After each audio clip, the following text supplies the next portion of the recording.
Un fuego de sangre pura que con lamento se canta.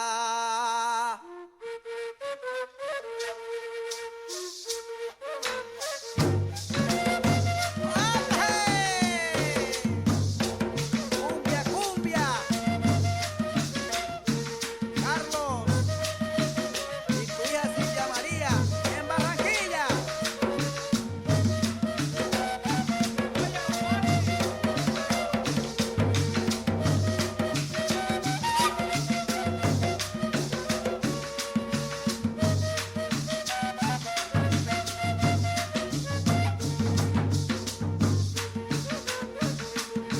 Se enciende noches oscuras, se enciende noches oscuras con un orgullo que encanta. Un fuego de sangre pura que con lamento se canta.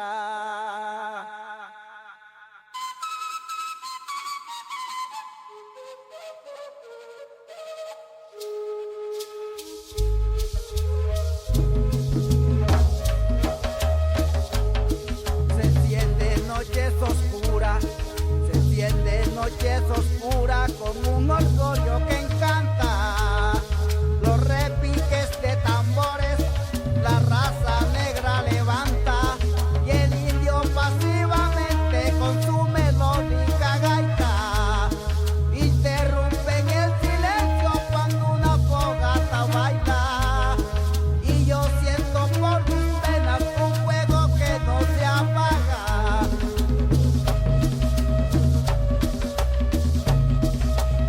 Es el fuego de mi cumbia, es el fuego de mi raza, un fuego de sangre pura que con lamento se canta.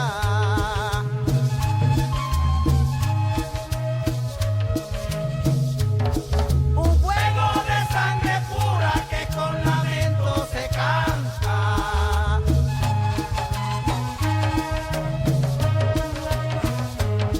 Un fuego de sangre pura que con lamento se canta. ¡Opa! ¡Ay, mamá! ¡Cumbia, cumbia! ¡Opa!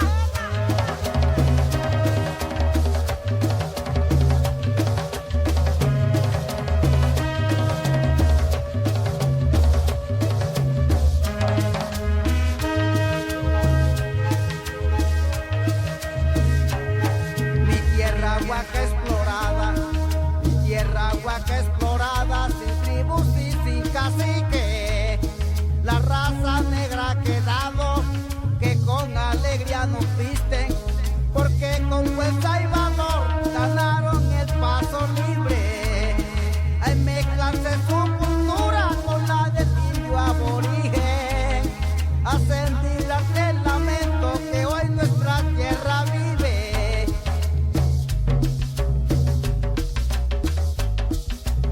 Como el fuego de mi cumbia, como el fuego de mi raza,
Palenque, Quilombo y Cumbé.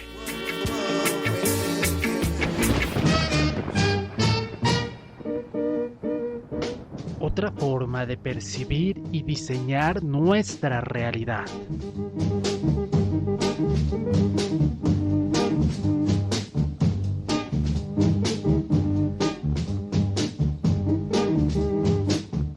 Palenque, sonoro.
Para vos y tan triste para mí, tan alegre para vos y tan triste para mí.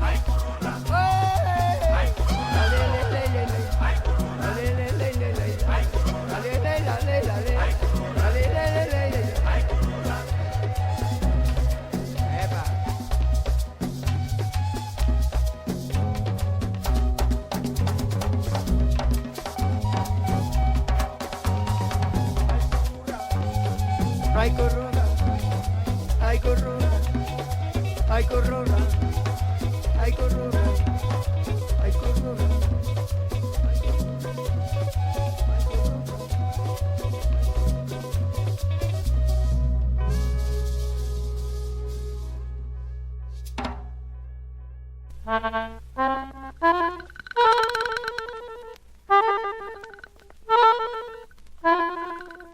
Palenque sonoro.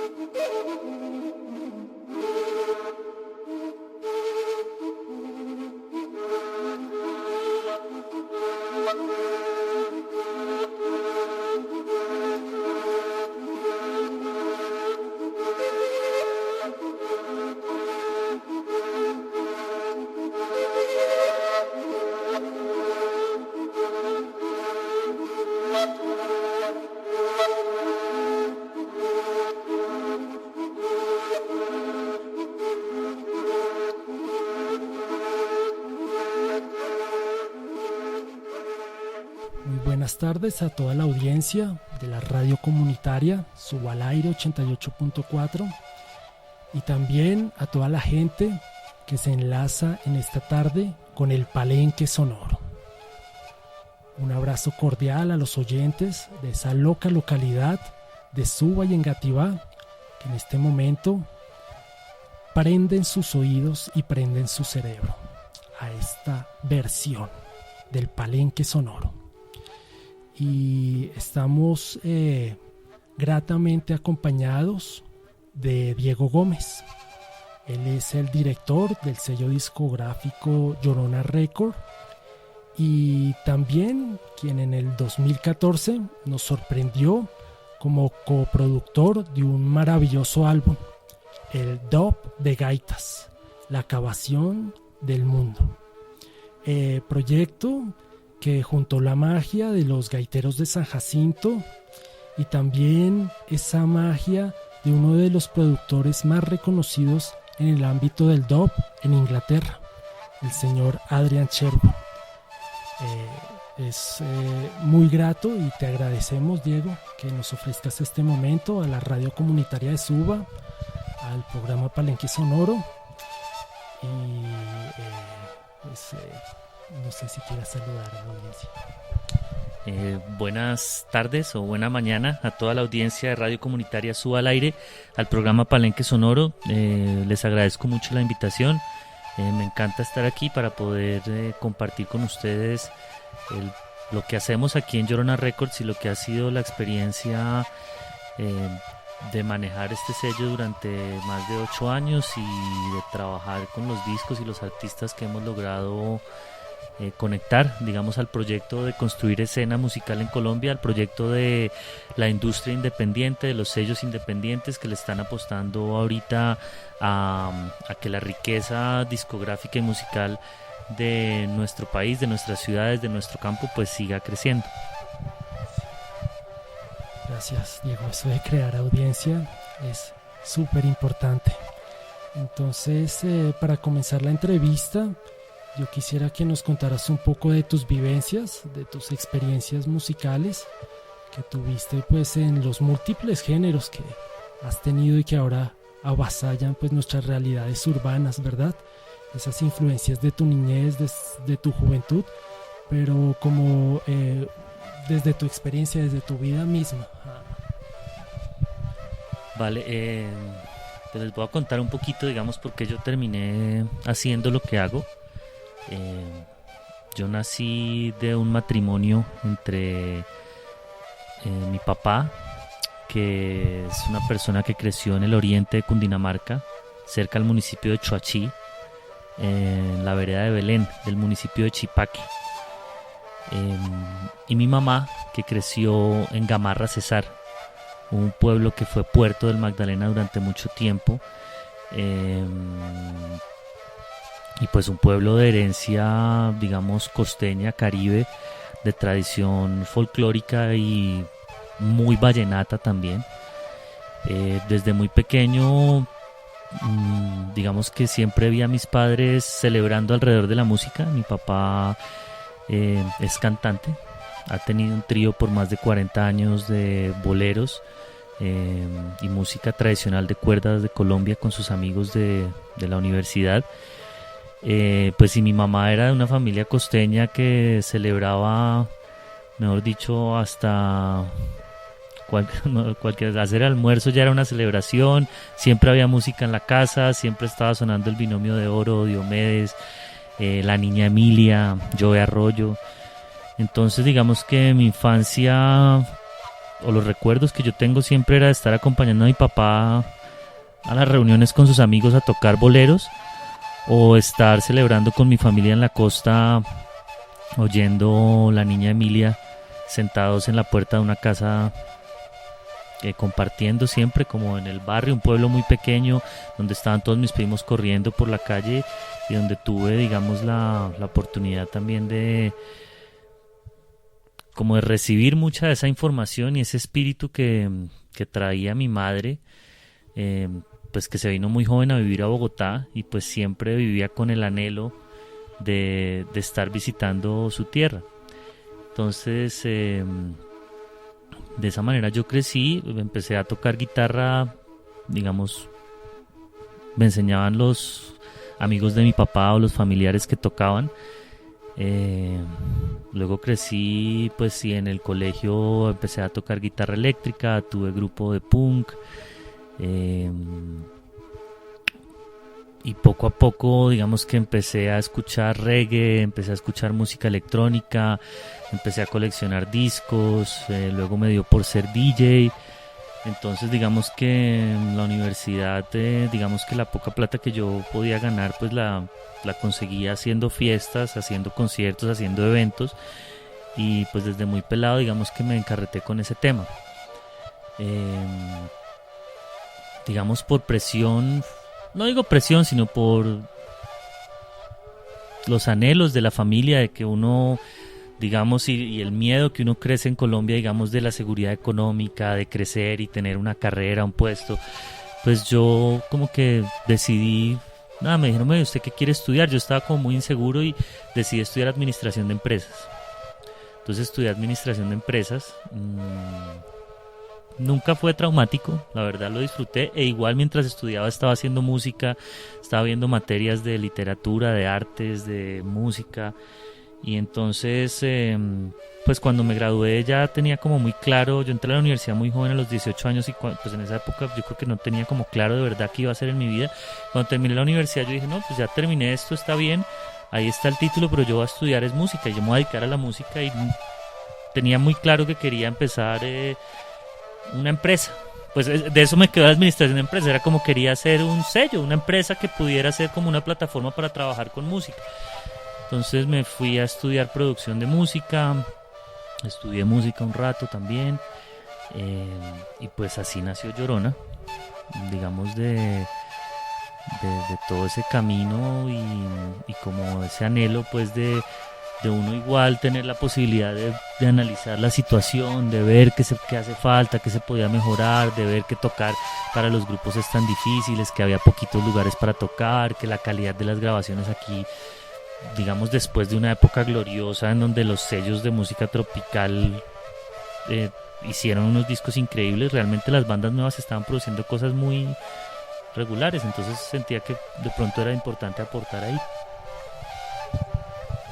Tal vez si nos contaras cómo era esa Bogotá en la que creciste musicalmente, ¿verdad? Porque ciertamente es otra cosa muy distinta a la Bogotá que actualmente nos ofrece tanta diversidad. Bueno, pues yo digo que siempre hay un momento en la vida en que uno se le revela como a sus padres. Entonces yo crecí, si bien todo el día era escuchando boleros, música cubana, música de Barranquilla, música de Valledupar, música de la costa, cuando yo entré en la adolescencia yo no quería para nada tener que ver con eso. Entonces, y en ese momento creo que los jóvenes, siempre uno de joven está buscando como lo diferente, lo ajeno. En ese momento lo que nos estaba, digamos, bombardeando los medios era que lo que venía de afuera era como lo más chévere, como lo que rompía con el esquema, con el status quo. Entonces yo tuve la oportunidad pues de crecer en la Bogotá, en donde nacieron los Aterciopelados, en donde hubo una escena de grupos de punk acá muy chévere, que fue en los 90, 95, 96, donde estuvo Danny Dodge, La Rebeca, donde había grupos de hardcore, donde, no sé, realmente los bares underground en la ciudad giraban alrededor, digamos, de música que venía de afuera y pues que, digamos, uno trataba de imitar, ¿cierto? Entonces, nada, era una Bogotá sin internet, era una Bogotá sin celulares, en donde, pues gracias a Dios, igual yo siempre o me dejaban salir, entonces yo andaba por Chapinero, por todo lado mirando pues dónde estaban los bares, los metederos, y pues uno entraba y estaban poniendo Nirvana, Nine Inch Nails, Red Hot Chili Peppers, no sé, como que oía muchas cosas que en ese momento realmente nunca había escuchado, y eso era muy emocionante también, descubrir ese, digamos, ese mundo. Entonces con mis amigos del colegio y del barrio formamos un grupito de punk y tocábamos, y pues en ese momento para tocar tocaba organizar los conciertos. Entonces nosotros organizábamos los conciertos, hacíamos los afiches a mano, sacábamos fotocopias, los pegábamos por toda la ciudad, e increíblemente eran conciertos a donde llegaban 300, 400 personas en esa época. Entonces siempre hubo ahí como un tema de autogestión, como un tema de ir en contra de la corriente, y yo creo que fue un momento en el cual, no sé, yo creo que los músicos, o sea, alcanzamos a vivir esa época, pero luego con digamos, la llegada de los medios de comunicación que permiten, digamos, que más cosas se difundan, es decir, como que no hay una sola cabeza diciendo qué tiene que ver uno, qué tiene que consumir. Empezamos a darnos cuenta que aquí había muchas cosas musicales. Empezamos, digo, nosotros los que vivimos aquí en la ciudad, porque claramente en el campo la tenían súper clara y la han tenido siempre, y pues de ahí es donde ha salido la música más increíble que se ha hecho en este país. Pero digamos que sí era una Bogotá muy distinta en ciertas cosas, que todavía, digo yo, se conserva un poco de ese espíritu, pero digamos que ahorita hemos logrado como tener un lenguaje propio. Lo que tú me decías del palenque, es que esa es la verdadera búsqueda, cómo logra uno consolidar algo de lo que uno puede decir como que nos representa y nos une y nos diferencia, y eso es de donde nos agarramos nosotros para, digamos, para echar para adelante. Entonces creo que ha sido como una Bogotá que se busca y se busca y se busca y se encuentra y se ve con los de afuera y recibe todas las influencias del país y todas las influencias del mundo, y aquí en este desorden, digamos que todos esos encuentros y desencuentros producen muchas cosas.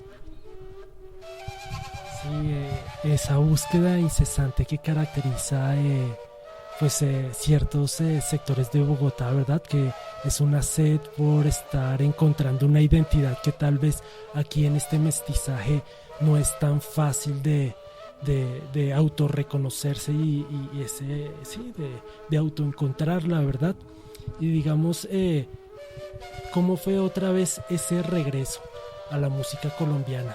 ¿Cómo fue otra vez esa profundización en esta música tradicional y ancestral del Caribe colombiano, ¿verdad? Ya como este acercamiento a lo que después sería este trabajo de los gaiteros de San Jacinto. Pues mira, después de un tiempo, digamos, de coleccionar discos, en una época me dio mucho por oír música electrónica como house y cosas de techno también. Entonces en esa época, digamos que empezaron a estar disponibles en los computadores los programas para hacer música electrónica. Entonces con un compañero, Juan Esteban Ríos, un gran amigo y músico, descubrimos Reason, Reason 1, la versión de Reason 1, y cuando tuvimos Reason en las manos quisimos formar un grupo, y formamos un grupo con otro amigo que se llama Santiago Villamizar, que se llamó Mr. Gómez en Bombay.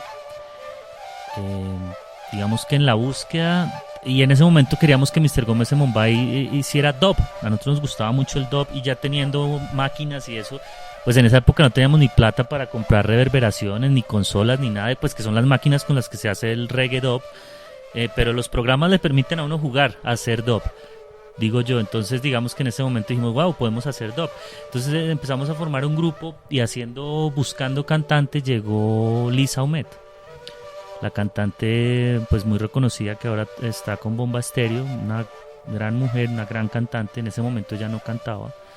Digamos que empezamos a improvisar y a soltar, pues a compartir y aprender juntos, digamos, a formar un grupo, digamos, de músicos muy empíricos, pero fue muy bonito porque ella venía de Barranquilla y su voz casi que nos jalaba a aterrizar la cosa como a algo más local. Digamos que eso se cruzó con un momento en el cual el hermano de una novia que yo tenía en ese entonces empezó a estudiar con los gaiteros, con Joche Plata. Entonces yo me reunía mucho con él porque él era un pelado muy joven, pero un músico muy virtuoso. Y empezamos a charlar y yo resulté también como en ese parche de aprender un poquito, empecé a aprender un poquito de alegre, un poquito sobre los ritmos tradicionales. Y en Mr. Gómez en Bombay, muy desde la ignorancia, tratábamos de darle como cierto tinte que le permitiera a la voz de Lee sonar un poco como a sus raíces, de donde ella venía. Entonces ahí empecé yo a investigar, a aprender, y pues literalmente me enamoré pues de la gaita. Entonces ya uno se empieza como a liberar, como que nosotros siempre hemos querido ser punkis y no sé qué, y luego yo veía a estos tipos que están en el campo recogiendo yuca, hacen sus instrumentos, y yo decía, pucha, estos son más punkis que cualquiera de nosotros, o sea, estos son los verdaderos. Entonces ahí yo empecé como no sé, como a darle un valor muy fuerte como a esa música que nacía del campo y que se tocaba era por el simple hecho de compartir en comunidad. Entonces yo empecé a estudiar con ellos y luego Llorona empezó a coger forma y digamos, siento yo que los azares de la vida hicieron a que Beto, que es uno de los que toca ahorita con los gaiteros, me dijera, Diego, venga, yo estoy acompañando a Juan Chuchita, que ya está viejito, en ese momento ya tiene unos 79 años, ayúdeme a grabar unas canciones con él. Y empezamos a trabajar solo con Juancho, porque en ese momento los gaiteros estaban separados, el grupo se había acabado, porque ellos tuvieron muchos problemas después de haber ganado el Grammy. Y cuando empezamos a trabajar con Beto, la cosa empezó a marchar también, que ellos se volvieron a juntar aquí en Llorona, todos.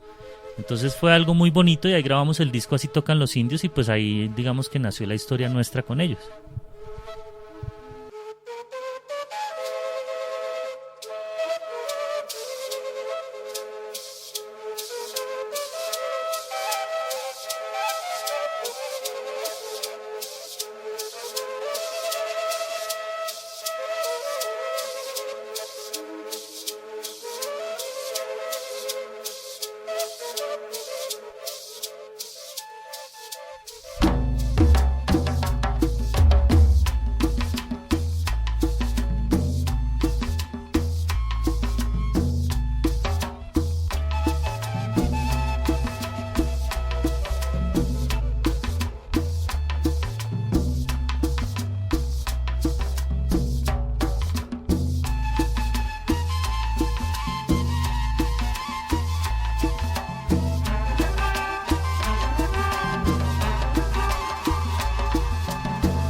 María Solar, ay María Solar.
Sí, la vez pasada yo te oía hablar sobre un festival, no me acuerdo si fue en Ovejas que tú estuviste o en otro lugar, y cómo este festival empezó a girar, a girar, a girar, y de pronto tú estabas girando con este festival, y en medio del festival, ¿no?, de este trance que se genera, tú dijiste, esto es dub, acá con unos ecos y unas reverberaciones. Esto, mejor dicho, quedaría... a mí me gustaría que nos contaras esa experiencia que tuviste, así directa. Sí, pues digamos que en un momento, cuando uno se empieza a encarretar con la música y empezó como en ese gremio de los músicos de Bogotá, como ese tema de, pucha, es que aquí en Guapi hay un tema, en San Jacinto toca ir a conocer, toca ir a buscar los maestros, toca ir a sentir lo que es nuestra música. Me acuerdo que yo creo que de las primeras personas que empezó a hacer esos viajes era Urián Sarmiento. En ese momento yo Urián sabía quién era, no es que él fuera mi amigo, pero a mí me contaba, no, es que todo este combo que llegó de Cuba y se fue para estudiar la gaita negra de Saya, y luego están buscando a Paito y no sé qué. Entonces digamos que en ese momento yo estaba aprendiendo y yo dije, no, pues yo tengo que viajar, yo tengo que irme a los festivales y tengo que vivir eso, pues si de verdad quiero como entender de qué se trata. Entonces hice 2 viajes muy bonitos, varios viajes, pero digamos que me marcó mucho. Yo tuve la oportunidad de irme a Cartagena un tiempo a estudiar con el Doctor, que el Doctor era el tamborero de Totola Momposina y luego fue tamborero de Telvina Maldonado, que para mí Telvina Maldonado es la cantadora más grande que ha tenido este país, que en paz descanse, pues es una mujer increíble. Entonces, gracias a que yo estaba trabajando en el mercado cultural del Caribe en ese entonces, me fui a estudiar a Cartagena con el Doctor. Y yo me reunía con él a aprender a tocar alegre, tambor. Nos sentábamos en las murallas y él me daba clase 2 o 3 veces a la semana mientras yo estaba trabajando en el mercado cultural del Caribe. Ahí empecé a darme cuenta de cosas impresionantes, y es, por ejemplo, la diferencia y la rivalidad que existe entre regiones muy cercanas. O sea, la gente de San Jacinto no toca igual a los de Palenque. Los que se fueron a Cartagena, entonces dicen los de Palenque que ya no tocan como ellos, que ya se les pegó lo cartagenero. Entonces cuando yo empecé con el Doctor a aprender, dije, no, pero si esto es diferente en Palenque, yo tengo que ir a Palenque. Entonces me fui a Palenque, y en ese momento estaba Lamparita, que ahora toca con Me Too. Estaba súper jovencito, debía tener unos 14 años. Y yo me estaba quedando en la casa de las Alegres Ambulancias, y las Alegres Ambulancias le dieron la misión a Lamparita que me tenía que enseñar. Entonces yo pues le pagué unas clases y me quedé como unos 20 días en Palenque estudiando con Lamparita cómo tocaban en Palenque. Y luego digamos que empecé a ir a los festivales también. Entonces me fui al Festival de Ovejas. En esa época uno de los 20 aguanta un resto, pues allá es un tema de aguante. Entonces yo empecé a acompañar las parrandas con los gaiteros, pues ya muchos eran amigos, entonces era sentarse con ellos. Y en esos festivales es bonito porque está el concurso en la tarima, pero el verdadero concurso siento yo que se hace en las casetas, en la calle, cuando la gente está tocando y los maestros se sientan. Y eran parrandas de días, o sea, creo que el festival duró 3 días y se dormía 1 o 2 horas al día, y a las 5 de la mañana salía uno a darle la vuelta al pueblo de la Alborada. Y claro, esa digamos que ese ritmo de música que no para, de cuando ya empiezan a tocar, digamos, las gaitas corridas, las instrumentales que son más largas, es una música que de verdad carga una herencia y un misticismo indígena. O sea, la flauta es la ciencia del indio, como dicen los gaiteros.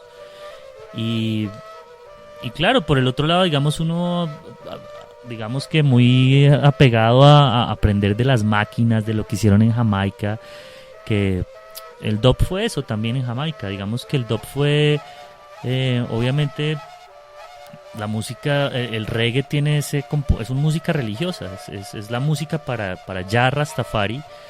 Y cuando empezaron a llegar las reverberaciones y los ecos y eso que uno lee de la historia de King Tubby, del Scratch Perry y eso, claro, cuando tú pones voces a lo lejos con reverberación, eso es casi que tú estás hablando en otros mundos, estás comunicándote con Dios, y a nivel auditivo es una experiencia, o sea, yo me imagino en ese momento que eso nunca se había habido, debía ser una cosa maravillosa.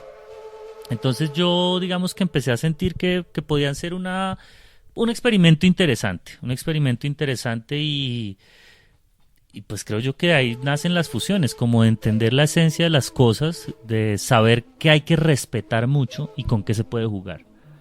Entonces de ahí digamos que nació la idea de hacer el disco de dub de gaita.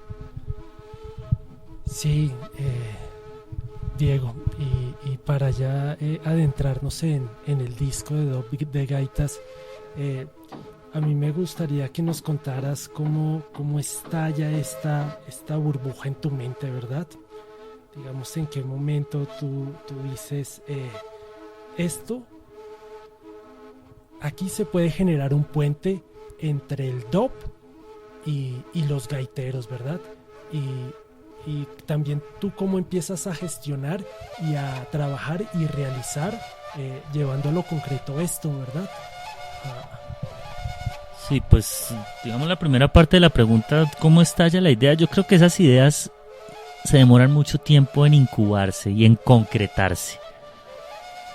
Y creo que esa es una de las cosas que uno como productor musical debe tener siempre presente. Uno puede tener muchas influencias, tener muchas vivencias, compartir con mucha gente, recibir mucha información, y es un proceso que puede ser años hasta que esa idea se concreta, digamos, en algo específico, ¿cierto? Claro, o sea, yo te puedo decir, a mí me gustaba el reggae, me gustaba el dub, y empecé a empezar a entender la gaita y a tocar y a compartir con los gaiteros, y pues en algún punto sentí que podía funcionar en un disco. Pero creo que es un proceso largo y hay que saber tener paciencia, ¿no? Como esas ideas se demoran mucho en evolucionar o uno no se da ni cuenta hasta que llega, digamos, el momento en que nacen las cosas. Ahorita, por ejemplo, ya el tema de dub de gaita está andando, entonces ahorita decimos, pucha, bueno, ¿y qué más vamos a hacer? Y la respuesta no es tan fácil. Si uno de verdad quiere hacer un buen disco, compartir uno tiene que dejar que los momentos, digamos, fluyan, que las amistades lleguen, que los sonidos estén ahí, mirar, experimentar, y de ahí se van concretando esas ideas. En cuanto ya a cómo se aterrizó ese proyecto a la realidad, digamos que fue una labor de gestión pues muy importante, porque hacer un proyecto de esos cuesta mucha plata. Entonces Llorona, además de ser un sello disquero, es una fundación de gestión cultural. Entonces lo que hicimos fue montar un proyecto alrededor del disco, y era un proyecto en el cual mucha gente, más personas iban a poder compartir la experiencia de hacerlo.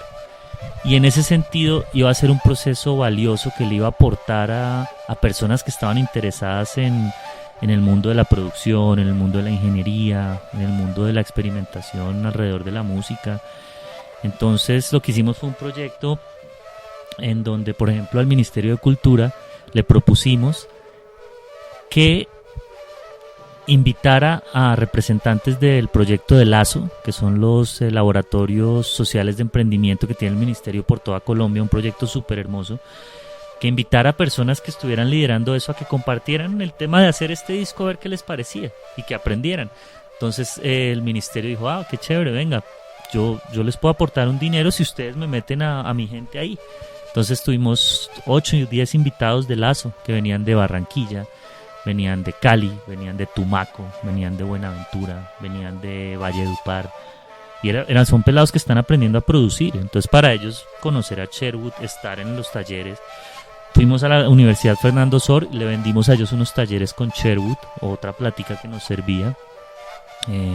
Y a esos talleres ahí se iba juntando el combo y todo empezaba a tener más sentido, porque una visita de una persona, digamos, con tanta experiencia como Adrián Sherwood acá, pues encerrarse en un estudio, sí, obviamente queda el disco, que digamos es el testimonio, pero también muy bonito que uno pueda compartir, escuchar, hablar, preguntar, ver las técnicas.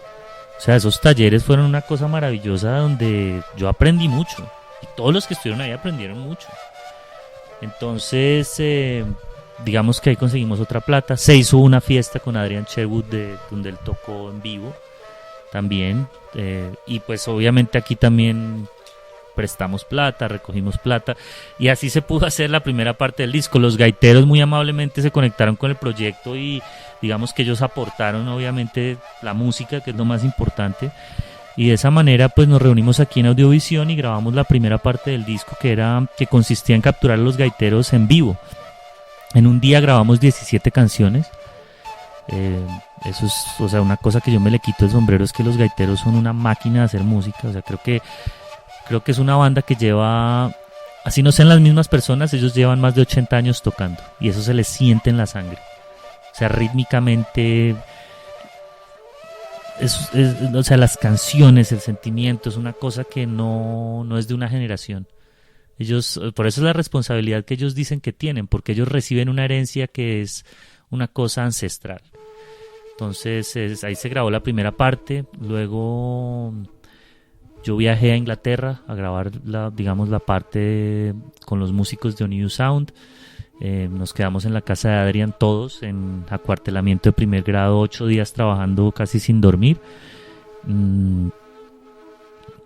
Y ahí poco a poco fuimos uniendo las partes y para que el disco tuviera, digamos, se pudiera financiar y pudiéramos terminarlo. Sí, a mí me gustaría que nos contaras esta parte que trabajaste con Adrián Sherwood, pero me suena mucho esta parte del trabajo que realizas con los gaiteros de San Jacinto. Ellos se empoderan su música, empoderan la región con estos sonidos. Vienen a las ciudades, nos ayudan a identificarnos con algo de raíces profundas acá en las ciudades, a las personas como de nuestra generación, y ellos depositan en ti la confianza de su trabajo. A mí me gustaría que nos contaras algo sobre cómo se generó esta confianza entre los gaiteros de San Jacinto y tú, Diego, porque no es fácil decir, mira, nosotros somos dueños de esta ancestralidad, de esta tradición, te damos estas grabaciones, tú llévalas a Inglaterra y haz con ellas, amplifíquelas en magia, ¿verdad? Eso es una responsabilidad tremenda. Sí, es una responsabilidad tremenda y cuando yo estaba en Inglaterra muchas veces sentí miedo de que estuviéramos haciendo algo que a ellos no les iba a gustar, a los gaiteros. Hubo discusiones creativas incluso con Adrián, y yo le decía, hermano, venga, miremos esto, porque yo creo lo más importante aquí es que el disco de cierta manera les llegue a ellos también. Entonces, digamos que la responsabilidad que ellos, o ganarse esa confianza, parte de la amistad. O sea, aquí hay un tema de años de trabajo, hay un tema de sentarse a cocinar un sancocho, hay un tema de ir a San Jacinto a conocer a los papás de Wilson, de viajar juntos. Entonces digamos que es una cosa que con los años los gaiteros confían y ellos escuchan las grabaciones que hacemos y les gustan. Como hay muchas otras que ellos oyen que les ha tocado hacer por ahí y no les gusta. Entonces digamos que ya es conocer el sonido un poco y pues ser amigos. Entonces yo creo que de esa forma ellos depositaron la confianza y pues yo creo que también ellos al charlar con Adrian y conocerlo, pues se dieron cuenta que el tipo es un veterano también. O sea, él es un gaitero de allá del dub. O sea, él carga una herencia ancestral de cómo se mezcla esa música, entonces eso se siente. Entonces ellos también sintieron ahí una apatía muy bonita, entonces como que nos dieron vía libre para seguir el trabajo. Claro, digamos que lo bonito del disco es que si tú ves los créditos hay una cantidad de gente involucrada porque Adrian en Inglaterra invitó a músicos muy veteranos también a participar. Entonces estaba George Owen, por ejemplo, que fue el bajista de Aswad, que es uno de los grupos ingleses de reggae más legendarios, jamaiquino inglés, pues. Invitó a Little Axe, un arreglista, músico, guitarrista fenomenal, también un señor de tener 70 años. Invitó a The Ital Horns, que es una sección de vientos que grabó muchos de los discos de reggae que se hicieron en Inglaterra. Entonces digamos que por el lado de él tampoco estábamos hablando con cualquier aparecido. Esta gente eran músicos de calibre y de historia que han trabajado con Adrian por mucho tiempo. Y allá también se dio esa experiencia muy bonita, es que todos nos estábamos quedando en la casa de él en Ramsgate, en Inglaterra. Entonces también fue una oportunidad de conocernos, de cocinar, de compartir, de tomar cerveza, de hablar del disco, de aprender. Entonces eso fue muy chévere, como esa parte que se dio allá. La idea era que alguno de los gaiteros nos pudiera acompañar, pero pues lamentablemente es muy costoso y no se pudo. Pero bueno, llevaba yo como esa tarea y allá digamos que nos entendimos para que el disco se pudiera terminar de una forma chévere.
te coge.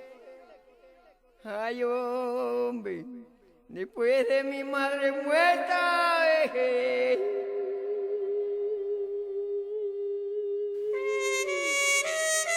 de consejo me acordé. Ajé, ay, ay. Ay, ay. Sí, Diego. También esta parte que Adrián recibe también la herencia en Jamaica de personas realmente muy fuertes metidas en el activismo y en la música del reggae, ¿no? Él, estando muy joven, lo apadrinó este señor Prince Farai, que no es cualquier cosa en la música reggae, dub de Jamaica, y también como en ese activismo, en ese llevar conciencia siempre a la gente que comparte pues este trabajo. Yo oyéndote como que relacioné varias cosas, ¿no? Que el trabajo como productor de dub tiene muchas semejanzas con la magia de la gaita, ¿verdad? Digamos, en la interpretación como productor de dub se tiene que hacer en vivo y es algo en tiempo real. Y tú decías, no hay dos mezclas iguales. Y en la parte de la gaita es lo mismo, no hay dos interpretaciones iguales de una misma canción. Yo no sé si podrías hablarnos sobre esta parte que también hay ahí como semejanzas. Sí, digamos que, bueno, me voy a volver un poquito, porque digamos tú mencionas varias cosas importantes. Adrian Sherwood es un tipo que nació de la época y vivió la época del punky reggae party, que menciona Bob Marley, que fue cuando los punkis en Inglaterra empezaron a oír reggae, porque el movimiento era tan nuevo que no habían muchos discos de punk prensados. Entonces cuando a Don Letts y los DJs que eran los responsables de los bares donde iban los punks en esa época ya le tocaba poner música, pues él decía, no, estos manes que les pongo, entonces les ponía como lo más pesado que encontraba del reggae, y esos eran los discos de dub que estaban saliendo de King Tubby, de Lee Scratch Perry, y los punks se conectaron. Y estos blancos como Adrian que terminaron metidos ahí eran porque fueron punkeros que se enamoraron del reggae y resultaron produciendo reggae. ¿Qué pasa? Digamos que en esa época no existían los computadores, entonces uno no podía grabar las cosas. Digamos que hoy en día uno tiene una sesión en Pro Tools y uno la guarda y al otro día la abre y está exacta. Entonces, digamos que la mezcla se tenía que hacer en un momento y se grababa esa mezcla. Y eso era lo que quedaba. Si quedaba mal, pues tocaba volverlo a hacer, ¿cierto?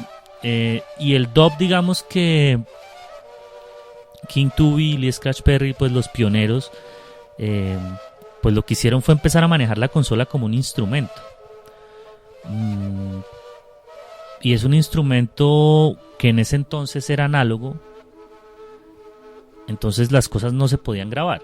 Entonces digamos, claro, es como cuando tú tocas cualquier instrumento, tocas gaita,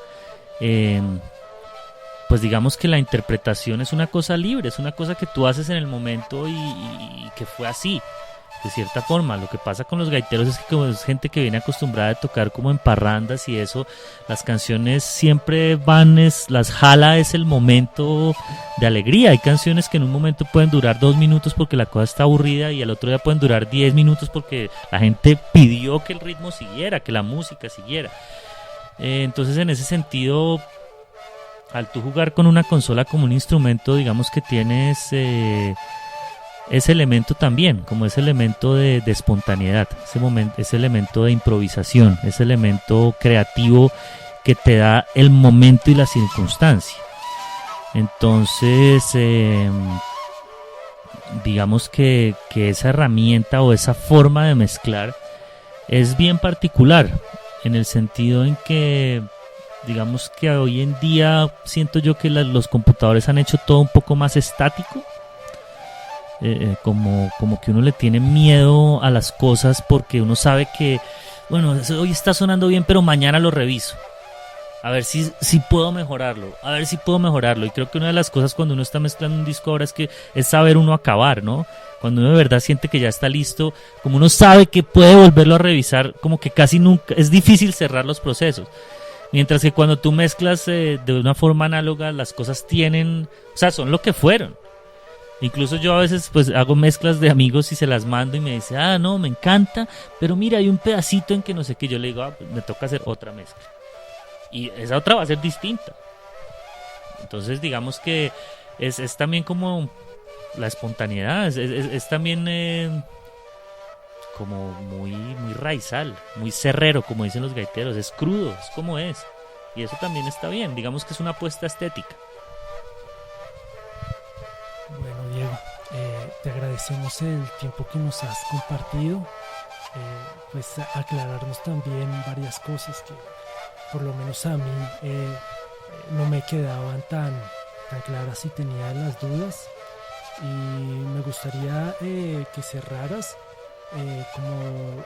diciéndonos algo a las localidades de Suba y Engativá, no tanto en ese plan de la persona que tiene que enseñar, pero sí para que cerraras compartiéndonos algo más de toda esta vida que has realizado y de todos estos puentes que nos has ayudado a cruzar, porque lo de los gaiteros de San Jacinto y Adrian Sherwood fue realmente algo maravilloso.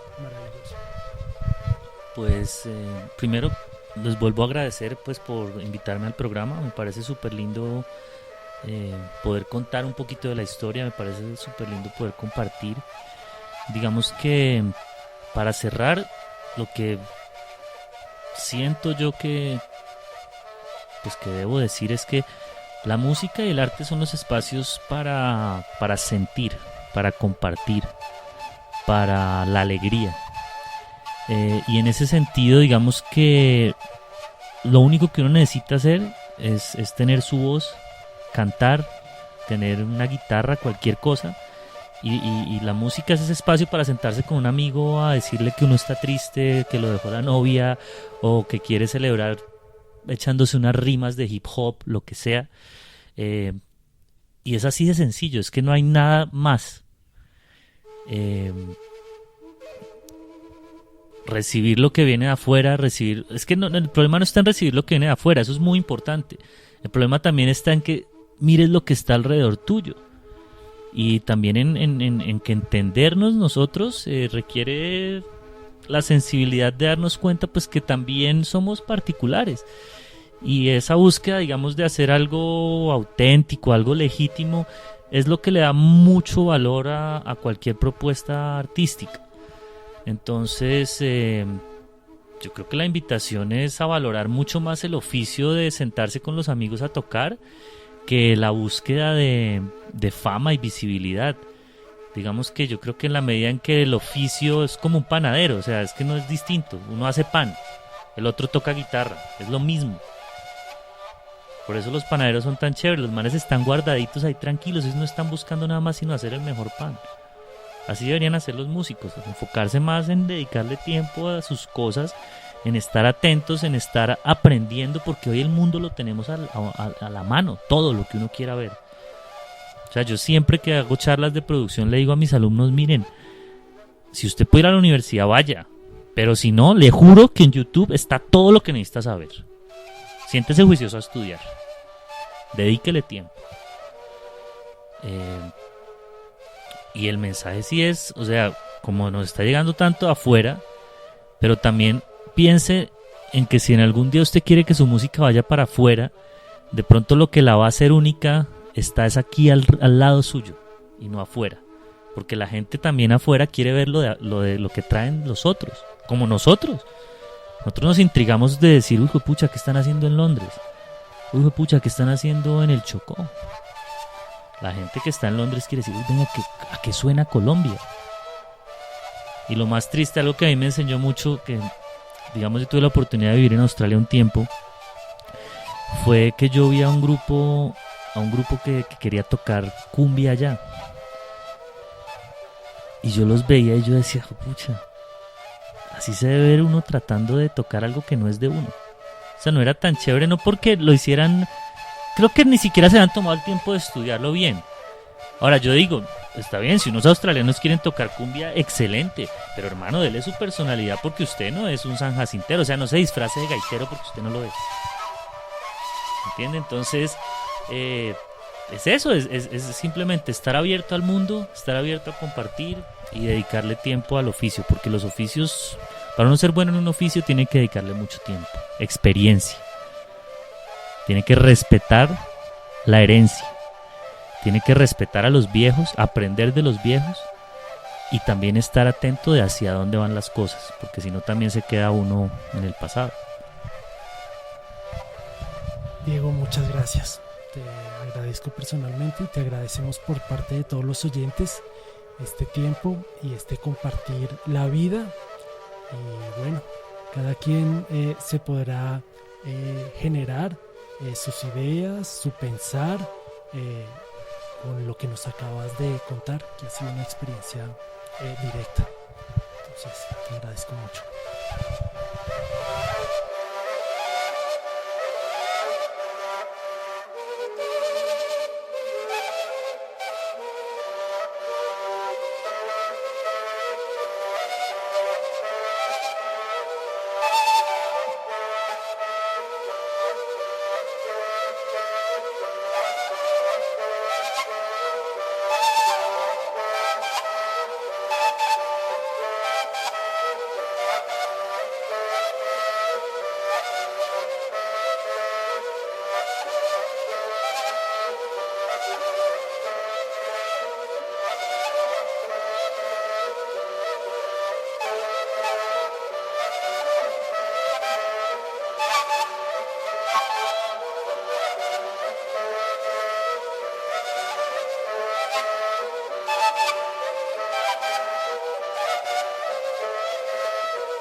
Cuando yo estaba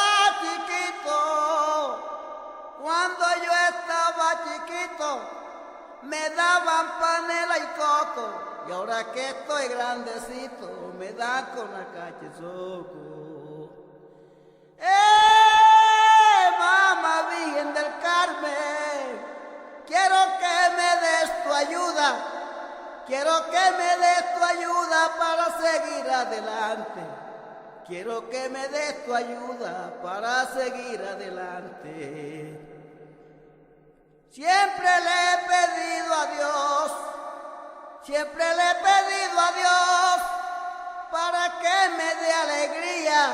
Y eso es lo que quiero yo, cantarle a la tierra mía.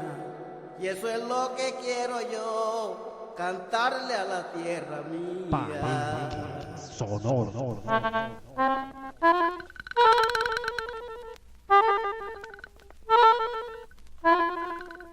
Palenque sonoro.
Palenque, Quilombo y Cumbé.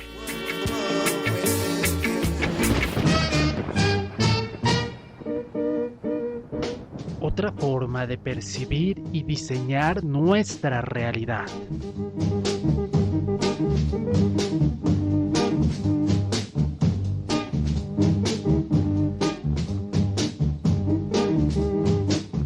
Palenque, sonoro.